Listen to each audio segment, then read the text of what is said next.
what is going to be the trend and way forward and some of the key factors which are going to influence the shaping and how this industry is going to go in the decade to come. Fastest growth that we are seeing today is in Asia.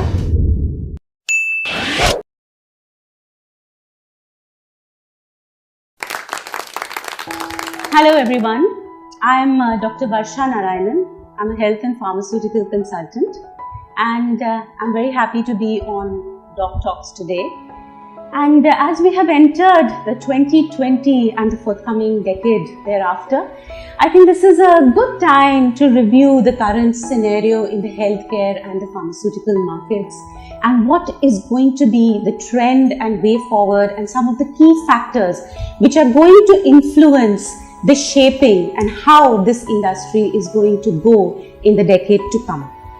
So if we look at the global scenario today on healthcare and the pharmaceutical drug market, we're actually looking at a market size of almost 10 trillion USD. And this is growing almost at a 9% CAGR. And the fastest growth that we are seeing today is in Asia, where the growth is almost 13%. And India too is expected to step into a double-digit growth in the forthcoming decade. So currently the market size in India, if we look at healthcare, it is expected to reach almost 130 to 135 billion USD by 2022-23. And this year itself in 2020, we're going to see the pharmaceutical drug market crossing the 50 billion mark in India. So looking at this scenario, if you look at healthcare in India, I think it's a very eclectic mix, ranging right from your periphery, which consists of the primary healthcare centers, to right across to the apex super speciality centers of excellence. So it is a huge gamut that we are spread over in the form of a pyramid. And if we look at what would be the 5 key factors which would reshape healthcare in India to take it to the next level, I would call this the 5 or the Pancharatna, which I expect would take the healthcare scenario to the next level in India. So if we look at number 1, I would say is patient empowerment. Now today our patients are certainly very aware. Why? Because of the internet penetration. We've already seen that in Asia alone, we have a 54% internet penetration, which is about 40% in India.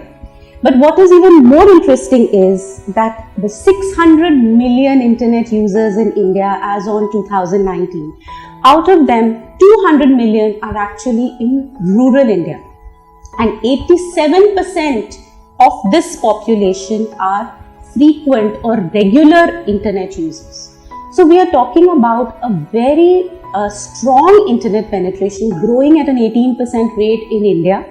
So it certainly makes all our patients have access to information, health related stuff on the net. However, having access or simply being aware may not translate into being empowered. So patient empowerment comes from the access to the right information, which actually helps them, and also interactive information where you are able to actually interact and derive a benefit out of the information you are able to access. So if this is to happen, if patient empowerment is to happen out of the patient awareness, the healthcare practitioners need to take up this space in a big way. So we will have more and more of healthcare practitioners, health institutes coming up into health awareness for patients. And there will have to be a credibility associated with the information that the patient is accessing, which may come by virtue of the source of the information, which will be from a qualified doctor with his credentials, his experience, his acclaimed scientific work, or from an association or from an apex clinical body. So this is going to be the future for patient empowerment. And once we have empowered patients, that helps the patient outcomes and the journey of medical strategy as well as treatment smoother for the healthcare practitioners. Let's look at what is the second scenario which is extremely important in shaping healthcare. This would be peripheral healthcare, where we can improve the peripheral healthcare and the quality of care that we see at the periphery in India. Now, we cannot build a pyramid without a strong base, and we cannot grow the pyramid either unless the base is strong and expanded. So today in India, the peripheral health centers are the ones which are catering to health at the rural or the base level. And we have approximately 23 to 24,000 PHCs in India, which cater each to a population of about 30,000. And each of these PHCs actually has one doctor. So we need one doctor in these 25,000 PHCs in India, one qualified doctor. And we also have the community health centers, which are the second rung, the second referral centers, where about 4 to 5 PHCs would be reporting into a community health center. Now, that is a more advanced center. It has usually a physician in addition to a pediatrician and a gynecologist. So there is childbirth, childcare activities which go on there. There may even be a dentist or maybe an Ayush doctor. So we're looking at a slightly more advanced care there. And around 4,000 to 5,000 of these CHCs are actually being taken care of only around 500 to 600 district hospitals, and which further are into the apex bodies of about only 200, which are government run teaching hospitals. So if we actually see over here, if we are to strengthen the peripheral system, we need to have the CHCs and the PHCs having more access to facilities, more accountability, and attracting more doctors. Now, how is this to happen? One of the ways which is possible is by the entry of the private super speciality hospitals on the scene, which we have about 2,500 to 3,000 super speciality hospitals in India today.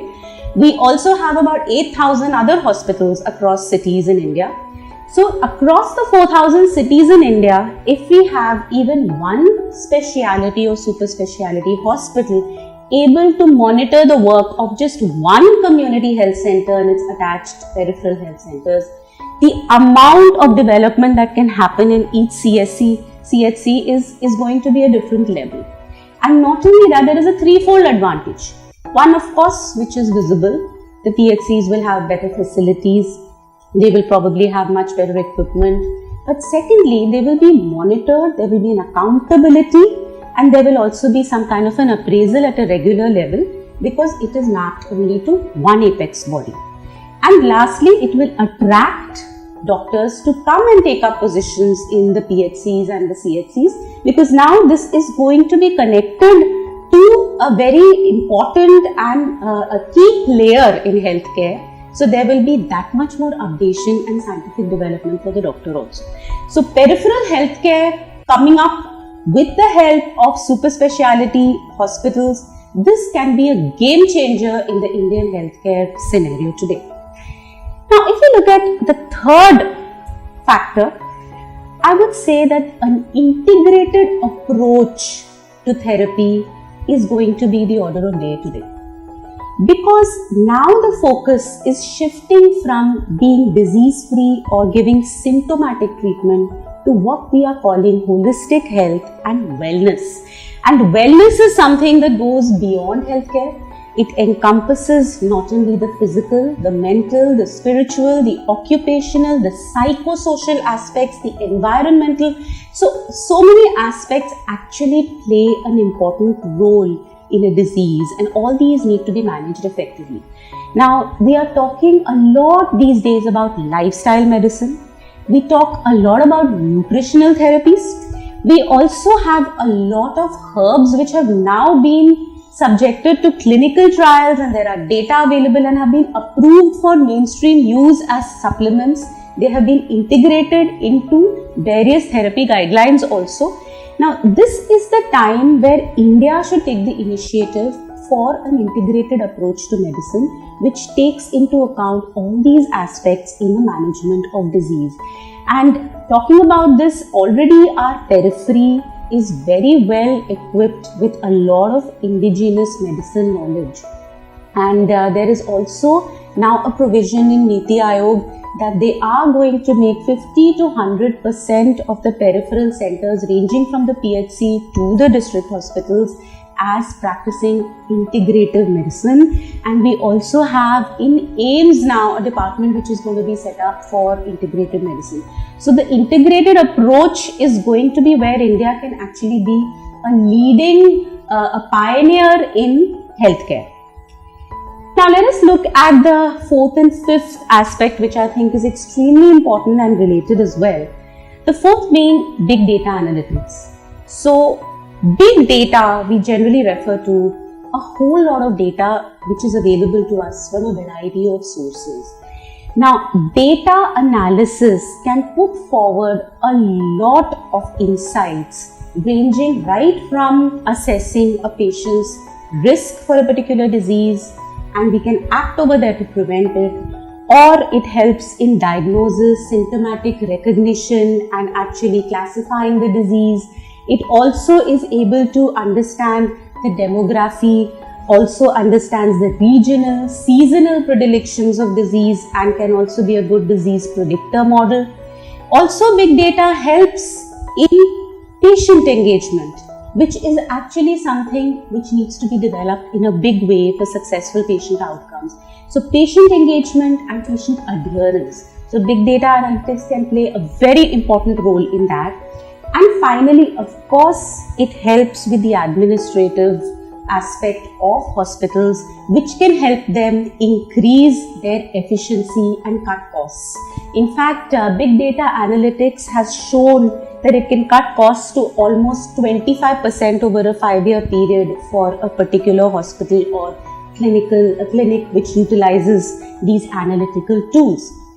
So again, big data is going to be the new big money in healthcare. Data is going to actually shape how disease management strategies and clinical decision making happens. Lastly, for healthcare, as I said, technology, leveraging the technology boom, as we call it, where India has always been the forefront. We have been quick to embrace diagnostic tools which cut time, cut cost, are less invasive, are more sensitive, have more precision, better specificity, or are also diagnostic and interventional at the same time. So, and also we have embraced a lot of boom in surgical technology in terms of lasers, cutting edge tools and equipment, cutting down the hospitalization time, surgical time, recovery time.